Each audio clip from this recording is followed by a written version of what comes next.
আসসালামু আলাইকুম good people, কেমন আছেন সবাই? আশা করি ভালো আছেন। আমি এখন আছি ৩০০ ফিটে গ্রামীণ বিলাস রেস্টুরেন্ট। এটা হচ্ছে ময়েজউদ্দিন চত্বরের পাশে, হাতের ডান দিকে এই চত্বর দিয়ে আপনি দেখতে পাবেন। আর এখানে আসার কারণ হচ্ছে এই লোকেশনটা সুন্দরভাবে ওয়েল ডেকোরেটেড।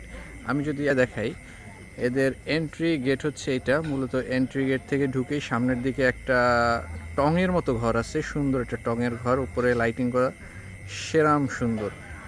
এরপরে আপনি চাইলে মাঠের মধ্যে বসতে পারেন, ওইদিকে ছোট ছোট কটেজ আছে, কটেজে বসতে পারেন চাইলে। এখানে ওয়াশরুম আছে, নামাজের স্থান আছে, নামাজও পড়তে পারবেন। আর আমরা যেখানে বসছি সেটা হচ্ছে, এক নজরে আপনাকে দেখাই, সিঁড়ি দিয়ে উপরের দিকে উঠে দেন হচ্ছে আপনি লেফট অথবা রাইট যে কোনো দিকেই যেতে পারবেন। যাওয়ার পরেই মেইন হলের কাছাকাছি আপনি চলে আসলেন। উইথ মাই ফ্রেন্ডস, নোমান ভাই আছে, রিয়াদ ভাই আছে, এদিকে হাফেজ সাহেব আছে। একদম মেইন রোডের পাশেই, আপনি হয়তো এখান থেকে মেইন রোডের ভিউটাও দেখতে পারতেছেন।